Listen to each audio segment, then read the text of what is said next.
United teachers federation మహాసభలు కాకినాడలో ప్రారంభమయ్యాయి. 4 రోజుల పాటు జరిగే ఈ సభలో ఆంధ్రప్రదేశ్, తెలంగాణ రాష్ట్రాల నుండి సుమారు 10,000 మంది టీచర్లు హాజరయ్యారు. యూటీఎఫ్ ఏర్పడి 50 సంవత్సరాలు పూర్తయిన సందర్భంగా జరుగుతున్న ఈ మహాసభలో ప్రస్తుతం విద్యారంగం ఎదుర్కొంటున్న సమస్యలు, పేదలకు ప్రభుత్వ విద్యారంగంలో ప్రైవేటీకరణ మొదలైన అంశాలపై విస్తృతంగా చర్చలు జరుగుతాయి.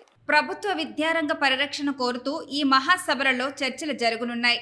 ప్రభుత్వం ఏర్పడి 6 నెలలు దాటినా విద్యారంగంలో అవసరమైన మార్పులు ఇంకా సమగ్రంగా జరగలేదని, అలాగే ప్రభుత్వ ఉపాధ్యాయులకు ఇవ్వవలసిన ఆర్థిక బకాయిలను త్వరగా ఇచ్చేలా సిపిఎస్ రద్దు చేసి పాత పెన్షన్ విధానాన్ని అమలు చేయాలని యూటీఎఫ్ నేతలు డిమాండ్ చేస్తున్నారు. కాగా ఈ అంశాలపై చర్చలు జరిపి ప్రభుత్వానికి నివేదికను అందజేసేందుకు యూటీఎఫ్ నిర్ణయించిందని పీడీఎఫ్ ఎమ్మెల్సీల ఫ్లోర్ లీడర్ కెఎస్ లక్ష్మణరావు తెలియజేశారు.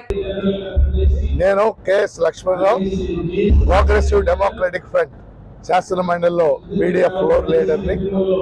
ఈరోజు 5, 6, 7, 8 తేదీల్లో కాకినాడ మహానగరంలో యూటీఎఫ్ స్వర్ణోత్సవ మహాసభ జరుగుతుంది. విద్యారంగంలో సామాజిక న్యాయం పరిస్థితి ఏమిటి, ఇవాళ ఈ ప్రైవేటీకరణని ఏ విధంగా వ్యతిరేకించాలి మొదలైన అంశాలు ఈ మహాసభలో చర్చించబోతామని, అలాగే కొత్తగా తెలుగుదేశం పార్టీ కూటమి ప్రభుత్వం ఏర్పడింది. విద్యారంగం పట్ల ఇంతవరకు వాళ్ళ వైఖరిని వెల్లడించలేదు.